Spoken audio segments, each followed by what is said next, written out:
What's up, guys? We're kicking off episode 66, week 66, with the go-home show tonight of Champions. That's coming up this Sunday. We'll be having predictions later on the week.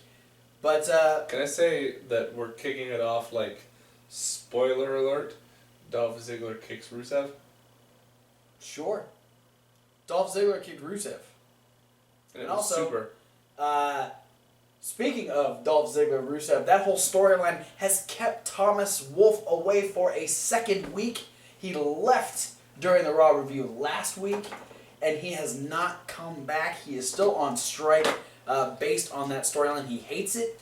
I like it. I enjoyed it. I think it's a fun storyline, but Thomas Wolfe does not see it the way I do, so he has chosen not to be a part of this Raw review. He may be here later in the week to do predictions. We don't know yet, but as long as they don't have to do with Dolph Ziggler and Rusev. Well, one of the matches is Dolph Ziggler versus Rusev, so but we're gonna talk ladies about. Ladies and gentlemen, please welcome his replacement, Maven. All right, Maven. Good to have you on the show. I mean, we've talked about Tough Enough. I mean, we've talked about you multiple times. I'm talking to an action figure. Mm-hmm. All right, we're going to talk about the matches that happened on Monday Night Raw. We had the New Day defeat Primetime Players to retain the tag team titles. Yay! We had Sasha Banks defeat Paige. I guess yay for you. Yay! We had John Cena defeat Sheamus. Yay! I don't usually say yay when Stardust versus Neville never happened. Oh. Again. Wait. There's a pattern going on with their matches. Charlotte defeated Nikki by disqualification. Cesaro defeated Rusev. Yay. Sting defeated The Big Show by disqualification. And then Sting and John Cena defeated The Big Show and Seth Rollins. Of course they do. What? But we opened the show with the Authority, Stephanie and Triple H, running down different things that are going to happen on Monday Night Raw. We've got the tag team title match. We've got the Divas Championship match. We've got all kinds of things happening on the season premiere of Monday Night Raw, including the very first time ever Sting in action on Monday Night Raw. And he'll be taking on The Big Show, as I just told you. So, I mean, that right there kind of kicked it off like, oh shit, okay, they're going to throw everything at the fucking wall with this one. And we're like, okay, Sting on Raw, let's do this. We'll have to wait and see. They actually introduced the New Day. I was having so many Nitro flashbacks.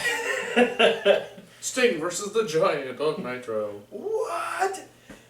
So they introduce the New Day because our first match is the tag team title match. Yeah, kicking it off with a title match. Yeah. So introducing the New Day, they danced with the New Day, which was Triple H got down. Yeah. He got moves.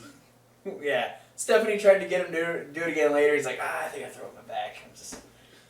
Which is funny coming from Triple H, who's like one of the most physically fit guys in WWE. He's like, I think I throw it in my back. Do a white boy dance. He should have changed the joke to quad. Oh, that would have been hilarious. Oh, shit. I can't do it. I think I hurt my quad. But yeah, New Day defending the tag team titles against the Primetime Players. The winner of this match facing the Dudley Boys this Sunday at Night of Champions. Fun match. We had Xavier Woods doing all kinds of trombone mischief. He played the Pink Panther theme song, and him... Yeah, I bet Xavier Woods gives all those band geeks tromboners. Oh, Jesus. Him and Big E snuck up on Darren Young while he played... Oh my god. My buddy Mike sent me a Snapchat of it, and I replayed it. It is absolutely hysterical. And eventually, the trombone is what gets the New Day in trouble, or at least, actually, it kind of lent them the win because he kept using it, and finally Titus just got fed up, and like fucking when he tried to chase Titus away with the trombone. Oh my god, yeah. Well, because they're like triple teaming on Darren. There's like Big E actually got him, like hooked his arm and threw him into Kofi, and Kofi did the soccer kick on the apron. And it was triple team because Xavier was verbally assaulting him. Well, he was tromboning him. Oh, I don't know how he feels about that. Darren Young liked it. But then, then Titus comes around the corner, and you just see Xavier Woods go, brrr, like, walking back around the other side of the ring. All of a sudden, now, in my head, I want to see Xavier Woods and Kevin Nash. Because I want him to do the Horde at the beginning of the Diesel song. Oh, no. But anyway, Xavier Woods starts doing it at Titus again. Titus is on his hot tag run at this point. He actually ends up grabbing the slide and pulling it off the trombone. And it bent the trombone. And Xavier Woods is pissed. The referee has to take the piece away from Titus, which allows Big E to club Titus right in the back of the head. Tag in Kofi. AKA the horse face punch. He didn't punch him in the face. He punched him in the back of the head. It's kind of like a donkey punch. But it was to the horse face. He didn't hit him in the face. No, Titus just is the horse face. Oh, Titus has one big horse face. Yes. Gotcha. Okay. He's just evolved down to. Not only does he have a horse face, he is a horse face. He is a horse face. Horse face is a way of life. Big E tags in Kofi. They hit the midnight hour, retain the tag team titles, and they have a stare down with the Dudleys, who are standing at the top of the stage, saying, "Guess what? We're coming for number 10. Not Ty Dillinger. We did that yesterday. That was yesterday. We're done with that. No, they're coming for their 10th title run in WWE. Yeah, no, horse face. It's kind of like bullshit. Right. It's a way of life. Sure. We have Seth Rollins congratulating Triple H and Stephanie in the back on a monumental night for the premiere of Monday Night Raw. But he's like, "This is awesome. We're taking care of the problem at Sting. But what about John Cena and what about Sheamus?" And Triple H is like, there's two of them, and matches usually have two people. True. So you're saying John Cena versus Sheamus? Probably a good idea. Oh, you are brilliant. You are brilliant. Rollins is having the time of his fucking life at this point. He realizes that he is he's getting off scot-free. What if the Dudleys kept doing this? What if that means they're going to have Ty Dillinger in their corner? Ty Dudley? Yeah, Ty Dudlinger. That's a fucking mouthful. It's actually... Dudlinger. It's difficult to say. But you have Ty in their corner. Give me Tie-Dye Dudley. Oh my god. You need somebody to offset Xavier Woods. I would love to see... He'll have an alto sax. Kenny G style. I want to see that specifically for the fact I want to see Xavier Woods play something on the trombone, and I want Ty Dillinger to rate it. No, Ty Dillinger's gonna they're gonna have a battle and he's gonna bust out a saxophone and... That'd be hilarious. We had Renee Young talking to Charlotte and Ric Flair. Charlotte setting up for her Divas title match later in the night, saying that she not only wants to be a part of the Divas Revolution, but she wants to lead the Divas Revolution. She wants to finally knock Team Bella off their freaking mountain that they don't deserve, and she wants to she wants to prove her worth in the Divas division. And Ric Flair is wooing all over the place, and he's excited, and they're both wooing together, and Ric Flair looks fucking crazy. Together. Yeah, they did. And we have a rematch. This is legal for a child and parent to woo at the same time. Oh, you're making it weird. Stop it. You're making it weird. We had Sasha Banks When versus do I not Paige. make Raw weird? True. This is a rematch we've seen a couple of times. This is like the 4th time in 2 weeks now. But it's still good. Yeah. Well, I mean... It's Paige and Sasha Banks. The first one was only like a minute and a half. And the second one didn't actually happen.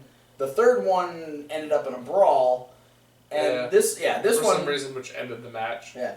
This was actually a lot in favor of Sasha, because with Charlotte going into the title match, Team PCB was down a member. Mm-hmm. And Sasha had both Tamina and Naomi in her corner. And that's ultimately what led to the win, is that Sasha was getting her ass kicked by Paige. And Paige went for her apron somersault plancha, whatever. And when she went for it, Naomi actually pulled Sasha out of the way. And so Paige hit all floor. Sasha was able to toss her back in the ring, hit the backcracker into the bank statement, and make Paige tap out. Yeah, what I really appreciated out of this match is Sasha played a really good old school heel game. Yes. Where you hear a lot of the commentators talk about it, especially when you have people doing it like the mechanics do it, which is pick a specific body part, isolate it, and work on it. She worked on Paige's arm the entire match. And not only that, but she used her usual moves. Like, she used the double knees and specifically attacked the arm, which was really cool. And these two just have great chemistry. I'm so excited to see them, maybe eventually have a title match between these two. Oh, it could be, or just a big pay-per-view match between these two. Could be fucking epic. And just to let you guys at home know, we're not holding any kind of grudge towards each other. No. Because of this feud between our favorite divas. No, not at all. Slash wife, slash side hoe? Side chick. Oh, side chick. Oh, no, we don't, no. I mean, you can call Paige a hoe if you want, but... No, it's not Sasha. Well, no, I mean, we're not holding a grudge because we know that Sasha's going to win. It's just common knowledge at this point. Right? That's... Dude. What happened next?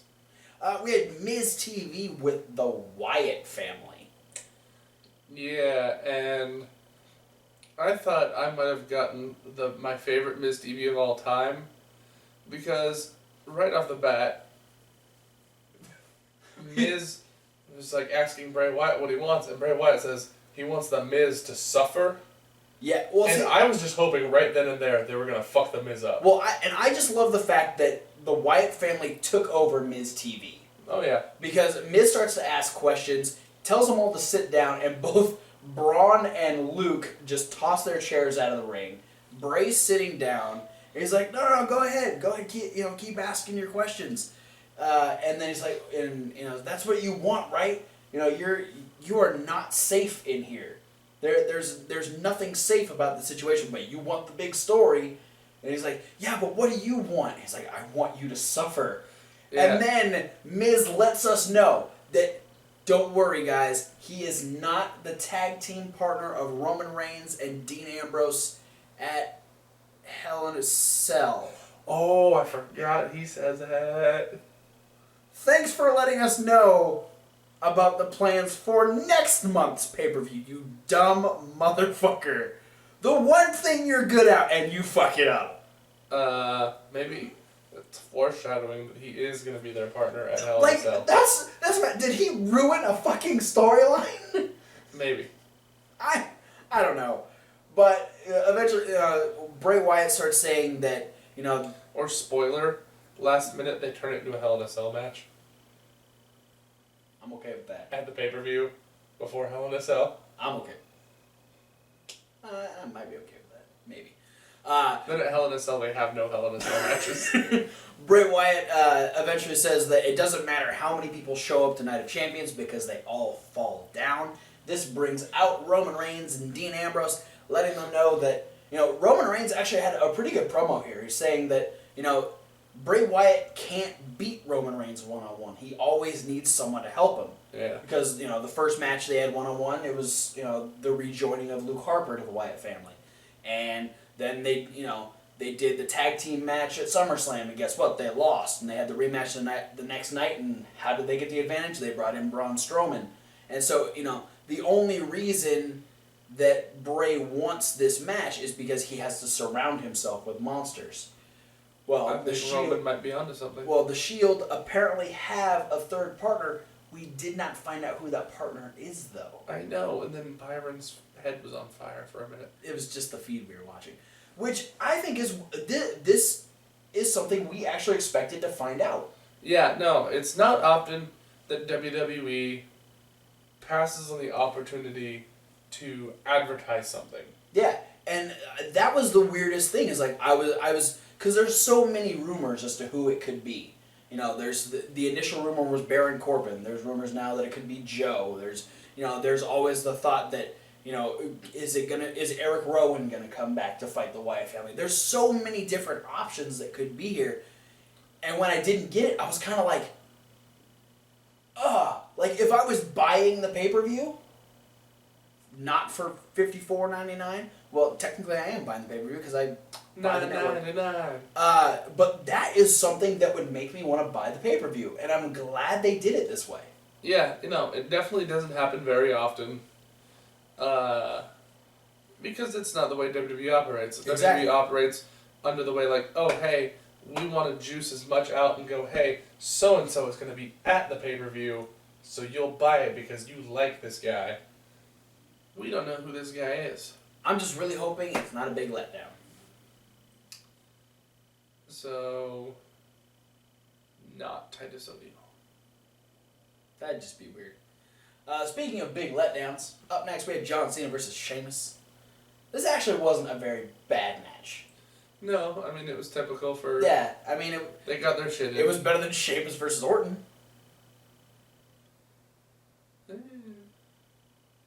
Okay. Neither of them were better than Sheamus versus Orton 5. Yeah. Sheamus versus Orton 5 sucked. I remember that one vividly. Yeah. It was a shitty Sheamus versus Orton. But 7 wasn't bad. Sheamus versus Orton, the Phantom Menace. Sound about right? Yeah, no, the only real one that I liked that much out of any of their matches was their Hell in a Cell match. Well, and I like their last 2 pay-per-view matches. It's when they did the third one on Raw last week, it's like, why the fuck are we watching this again? This is not necessary. Yeah. The only reason it was necessary was to get Randy Orton off of TV because of the Wyatt family beat down. Anyway, yeah, Sheamus and John Cena had a decent match. Lots of cool... I liked the end where they were kind of countering each other's finishers. Just trying to find the right combination of moves to finish the other one off, which was good. John Cena ended up winning. He had the STF on, and then Sheamus actually... He picked him up and turned it into the Finley roll. Right, and then as... Cena no-sold it. Yeah, put him into AA. Yes, yeah, Cena actually ran at him and ducked the brogue kick. And when Sheamus turned around and hit him with the AA, Cena picks up the win. Kind of how I expected it to end. I figured Sheamus wasn't going to be picking up a win at this particular point. But, decent match. Not very often I find myself cheering for Cena. No, but I was. You obviously and have vocally said on many occasions that you do not like Sheamus. What? Bro, I don't know how to put this, but you don't like Sheamus at all. Oh, man. I mean... Sucks to be Sheamus. I like how you turned that. That was good. We had Ryback come out and... Oh, Maven thought it was funny, too. It was fall over funny. We had Ryback fall back. We had Ryback come out to the abyss. And did a terrible Elvis impression. Oh my god. It was bad. I like Ryback, and this made me cringe. Okay, here's something I want to see. Okay. Oh no. For you people watching this, try and find Ryback doing karaoke. What's wrong with you? I posted in the comments. What is wrong with you? Because I want to know if he actually sounds that bad when he tries to sing. You've heard him talk. That's how he talks. His voice is like the voice of Steven Richards on steroids. Yeah. It's... He could be one of the 4 horsemen. Horse is in the voice horse. You know. Yeah, I got it. But anyway, he starts talking about, his usual stuff, and then ends up saying that Kevin Owens has been eyeing his title, which actually brings out Kevin Owens. Mm-hmm. And Kevin Owens... It says Owens is a coward and would only attack him from behind. Yes. Kevin Owens comes out, and I want you to talk about this because, ladies and gentlemen, Kevin Hawk laughed at a Ryback moment. I want you to talk about this Ryback moment. It's true. I did laugh at this Ryback moment. It shocked me, but I'm going to let him share the story with you. Hey, Ryback has his moments from time to time. Yeah. Just because, I mean, you have to look back to the funny because it's food. Thing was hilarious. You're nuts, stupid. There was that. I didn't laugh so much at that one, but it was still you chuckled at that one. But this one, you legitimately. This one got you good. Well, you know, because I think it was like a blooper. Like yes. Something that if they would have had SmackDown, they probably would have cut it out. There should have been like funny music behind it as it was going on. But Owens came out and started belittling the book, The Secret, which Ryback said was his key to success. Mm-hmm. And he actually brought a copy of it out to the ring with him. Right. And he goes to throw it out of the ring, and it doesn't make it out of the ring. It hits the ropes. Yeah, and lands, and Ryback goes, "Oh, you missed." And I was like, "Oh, that's funny," because he's calling Kevin Owens out on his fail. And so Owens is like, "Oh yeah," and he goes to kick it, and like the sleeve of the book stays in the ring, the whole book part goes out, and Ryback goes, "Oh, you missed a piece." And then Kevin Owens just like picks it up and sticks it in his pocket. That book gave Kevin Owens so much shit, and Ryback was right there to capitalize on it. Yeah. This all leads to Owens saying, I'll prove that the big guy is nothing but a weak little boy, and if I ever get a shot to take that championship from you, I will. And Ryback goes, well, just so happens that I went to the Authority, and I asked them, since I have to defend my Intercontinental Championship this Sunday, I want to defend it against Kevin Owens. So we officially have Owens getting an Intercontinental title shot this Sunday at Night of Champions. All right. I'm okay with that. I'm gonna get, but a lot of boy talk again. Well, they Do got. you think this is gonna somehow correlate with the Silas Young Dalton Castle storyline over in Ring of Honor? Well, okay. How would it work? If Kevin Owens wins, then Ryback has to go be one of Dalton Castle's boys. I just imagine. Which Silas Young will try and turn into a man. I just imagined Dalton Castle doing his entrance, but his boys are Silas Young and Ryback. Yeah. Try to get that mental image out of your head. I will send $5 to a PayPal if somebody puts that on a T-shirt. Please? Oh my God, please. I'll buy it. If you put that on a T-shirt, Dalton Castle with Ryback and Silas Young as his boys, I will send you money. I will buy that T-shirt from you. Has to be on a T-shirt. I'm a 2XL. And then I'll give it to Dalton Castle, and I'll have him put it on, and I'll take a picture. And I'll put that picture on a shirt. Oh my God. I'm not going to be able to concentrate on anything else during this rest of the show. We had what was supposed to be Stardust versus Neville ultimately turned into a brawl. The Ascension of the Lucha Dragons. Yeah, the Ascension was immediately going after the Lucha Dragons. This caused a whole issue. Stardust ends up getting hit with something and rolls out of the ring. Neville fakes a huge dive, and the Ascension kind of drags Stardust away. Yeah, I thought at first, because I missed what happened to Stardust, like I thought he legit got knocked out. Yeah, because the Ascension they were just dragging him. Yeah. He was dead weighting. Yeah, no, he had that he was scared of Stardust. But yeah, this all sets up that we now have a 6-man tag for our kickoff show this Sunday for Night of Champions, which should be fun. If you guys catched Superstars, the show that we don't talk about, a couple weeks ago, it's on the WWE Network. They actually did this match. It was short, so I'm kind of looking forward to a potential longer version of it, and it was pretty good. So yeah, WWE copied everybody's ideas. What? What at me? no idea. Well, I was just starting to think, they copied the whole Jay Lethal double champion storyline.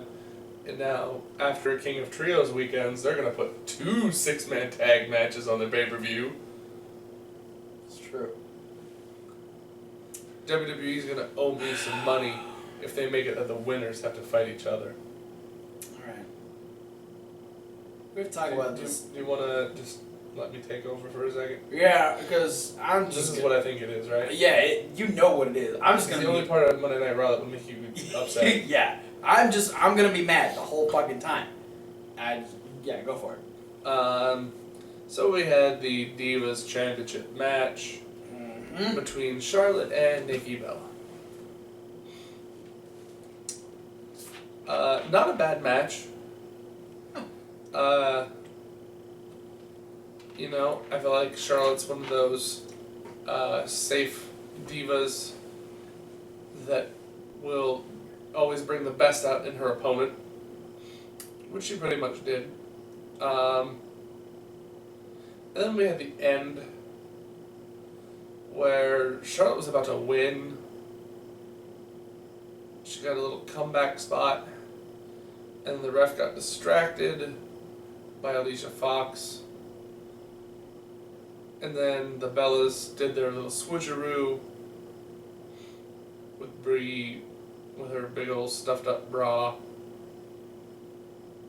And Brie rolled in the ring and tried to get the best of Charlotte, and Charlotte still ended up getting her and pinning her. And supposedly winning the match. Except it wasn't Nikki, it was Brie, like I said. And Stephanie came out and said, hey, has to be ruled a disqualification because Brie touched Charlotte during the match. And therefore, even though Charlotte wins via disqualification, Nikki Bella retains the championship and goes on to, as of a few hours ago, be the longest reigning Divas champion of all time. Yeah. But now Charlotte has a match against Nikki Bella for the Divas title at Night of Champions, where if Nikki Bella loses for any reason, not just pinfall or submission, but count out or disqualification, she will lose the title to Charlotte. Yeah. The only part about this that really miffs me is that I think now the title win is going to mean a little bit less. Exactly. Because at this point, if... Now it doesn't matter because she's already broken the record. Exactly. And if Charlotte beats Nikki on Sunday, which she more than likely will, this just proves that Nikki did not deserve to be champion for this long. I know it's a storyline, and people who nitpick this shit bug me, but I'm going to be one of those people right now. Do it. Name 5 memorable moments from Nikki Bella's longest reign as Divas champion. Please, entertain me. There's the one match with Naomi where her boob popped out. I didn't remember that.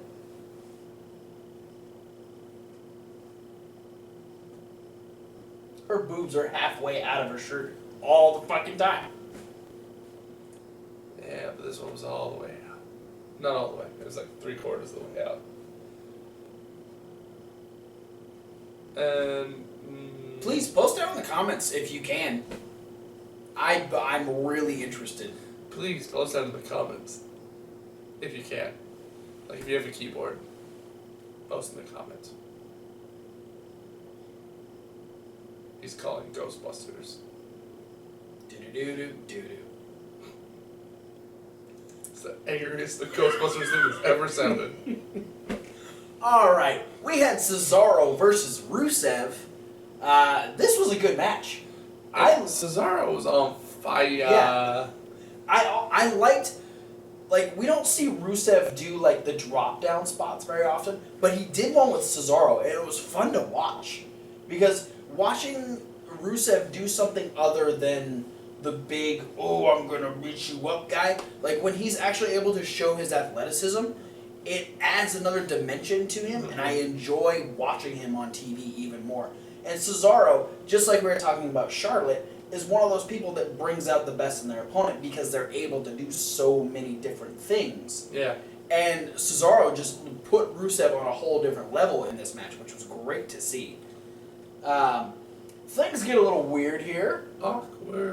We have Dolph Ziggler walk down to ringside with a little pink box with a white bow on A little present. and he walks over to Summer Rae, and he keeps trying to give it to her, and she keeps trying to like shove him off. She's like, "No, I don't want it." My favorite part is he just awkwardly tries to like touch her hand with it, like like it'll stick or something. Never. I would wonder what's on that paper if it did stick. Just saying. But you know, she keeps pushing Dolph away. sickled on it. Oh god. Dolph ends up just sitting it on the announcer's table because at this point Rusev is now distracted and sees that this is going on and is yelling at Summer. And this allows Cesaro to do what I'm going to call the Swiss roll. Swiss roll up. Yeah. It was a hammerlock into a It was like a hammerlock, and then he had Rusev's head and leg cradled with his legs. Yeah. It was the most complicated pin I've ever seen. But Called Cesaro, the Mr. Pretzel. Cesaro picks up the win, and Rusev gets pissed off. He ends up getting up. He's like, "What happened?" And then turns around into a super kick from Dolph Ziggler. There's your spoiler. We told you at the beginning. Dolph Ziggler kicked Rusev in the face.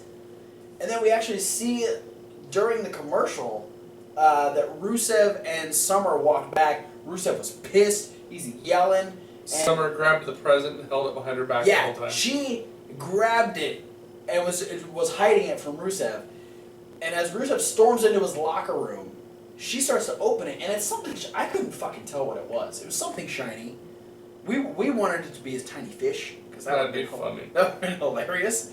But it wasn't a tiny fish. It was something sparkly. It was jewelry of some kind. And then Rusev angrily pounds on the door and tells Summer to get in the locker room. Or else it eats the hose again. And then there's more yelling, and then A lot of obscure references in this episode. yeah, nice. So an interesting twist, and I have a feeling that this present was a ploy from both Dolph Ziggler and Lana. Probably. This was a joint plan. Scheme. Yeah, scheme, plan, whatever, to drive a wedge between Rusev and Summer Rae. And I think it's hilarious. Yeah, I'm going to agree with you while I stroke my beard. Alright. Thomas, come back. The storyline's fine. There's nothing wrong with the storyline. It's probably funny. almost over. It's funny. Just deal with it. Thomas. Alright, so We miss you. then we have our main event. We have the Big Show taking on the man they call Sting. Slick Mosh. We have the Giant versus Sting on Monday Night Raw. Yeah, Sting, the man who was in 99 different WCW pay-per-views. That's crazy. That's a lot of pay-per-views. That's a lot of fucking pay-per-views. Throughout the night they showed a couple of clips from some of his bigger matches, plus his debut in WWE last November. All cool moments. Sting versus Big Show was pretty much what I expected, but I like that Sting is able to move as fast as he does in the ring, which is cool. And he was actually kind of able to outsmart the Big Show for a majority of this match. But ultimately, with Seth Rollins wanting to make sure that all of these people he has to potentially deal with at Night of Champions, he wants to take them all out. So Seth ends up dinner. No. Take them out in the aggressive way, like. Oh. No. I thought Seth was a nice guy. What show have you been watching? Monday Night Raw. He seemed so friendly. Like he was in the back with Triple H and Stephanie. This thing was like, Yeah, smiling. with Triple H and Stephanie, who are the bad guys. Wait, are you telling me that Triple H and Stephanie McMahon, the people who own the company, are villains? So, I don't know if you know this, but you and I went to WrestleMania this year. Like, That was the one in the open roof thing. Yes. Okay. Levi Stadium in Santa Clara. Santa Clara, California. There you go. All right. Yeah, I remember that. Okay. Do you We had remember? good seats. Do you remember? Yeah, we did. We had awesome seats. Go back and check our videos and see how awesome our seats were compared to your fucking stupid cool. TVs. Okay. Do you remember? There was a match between Sting and Triple H. Yeah. Okay. Yeah, the geriatric match. Yes. Now, okay, so that match there doesn't necessarily mean, okay, I could see how you could construe Triple H as possibly a good guy. Maybe that was just, hey, first time ever, we can see this match. But then later, Stephanie and Triple H saying that they owned us, and then they got their asses kicked by The Rock and Ronda Rousey. Yeah, Or rings a bell. kind of like two of the biggest baby faces in the world right now. Yeah, Rock just saved some puppies. Or saved a drowning puppy. His drowning puppy. Yeah, did you see actually. that? Yeah. Not mine. No. The Rock. Yeah. No, The Rock, not the Hawk. You pointed at me. I was. Might confuse the people. Okay. This is not The Rock. This has gone on way too long. So anyway, Seth Rollins ends up attacking Sting. They end up doing a 2-on-1 beatdown, and Cena makes a save. So guess what? Cena.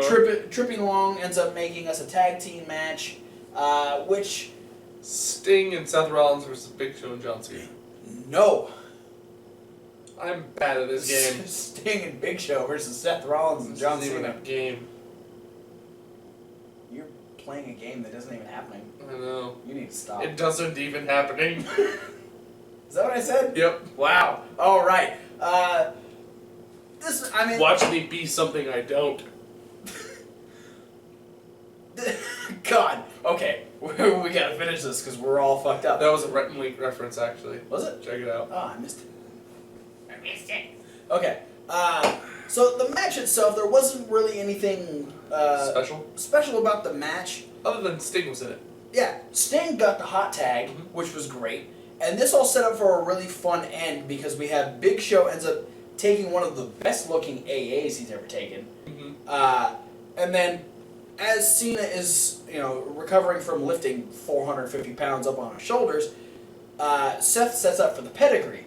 But Indeed, he does. But this leads perfectly into Sting grabbing a handful of hair, dropping him back, hitting him with the Scorpion Death Drop. After he lets Seth ballerina dance for a minute. Yeah, he did a little tiptoe dance for a little I wanted to hear the same sound that they played when Fred Flintstone goes bowling. It's like sound. I hope somebody puts that on YouTube. If you do, post a link down in the comments, and we'll feature it in a future Still, also, that T-shirt we were talking about earlier. He's still Make that on the a thing. T-shirt. He still wants the T-shirt. Anyway, Sting hits the Scorpion Death Drop, then gets Seth Rollins to tap out to the Scorpion Death Lock, Like, really fast. and him and Cena pick up the win. Well, I would imagine Seth is trying to save himself as much as possible for Sunday. Probably. Because he's got a potential 3 matches if Sheamus decides to be a dick. He's got 2 for sure. Yeah. So, 4 if he decides to also reteam with the Shield. that's probably not going to happen. Oh, yeah, right. Just Bad guy. Just Bad say guy Seth. Yeah. Remember, we just had this talk. All right. I'll explain again once the camera's up. Can we? My favorite part was when you said Ronda Rousey. That's everyone's favorite part, unless you've been punched in the face by Ronda Rousey, and that's probably not very fun. But I'd let her do it to me, It's worth it. because I could just say, "Hey, Ronda Rousey touched me." It was vicious, but she touched me. Thanks for watching the Raw review, guys. Be sure to like, favorite, subscribe. Hashtag ramblings of a single guy. Yes. Be sure to follow all those links in the description. Like Facebook, Twitter, Reddit, Tumblr, Instagram. and the emails. Yeah. Like my email, I'm saying mine first. Fine. Kevin_Hawk636 At hotmail.com. Oh, damn it. And then we also have the one where you can talk to all of us at Fanstalkwrestling. Gmail.com. You son of a bitch. There's also comments. We've been telling you to post stuff in the comments. Post a design for his favorite shirt of all time. Yeah. Remember what it is. It's Dalton Castle from Ring of Honor with Silas Young and Ryback as his boys. Oh boy. Yeah, exactly. Oh boys. Also, Oh boy, oh Berto. add the Fred Flintstone bowling twinkle toes thing Yeah, to twinkle Seth toes Rollins dancing in the Scorpion Deathlock, all that stuff. Talk about what you thought about Monday Night Raw and how much you fucking hate Nikki Bella for ruining a decently good Raw. And how excited you guys are for this Sunday's Hell in a Cell. Thanks, Miz. You're welcome. Thanks for watching. Check out the playlist. As of right now, this is the only video, but we will have a midweek wrap-up. We'll have a SmackDown rundown. We'll have a predictions video. And we'll have an indie news. Talking about all them indie stuffs. Thanks for all you guys that have been liking the videos and sharing the videos on Tumblr and on Twitter. And You guys are awesome. all those people are awesome. Thanks for the new likes on the Facebook page. Keep them coming. You're still awesome too. And we'll see you guys at whatever video you decide to watch next. Yeah. Da da da da da.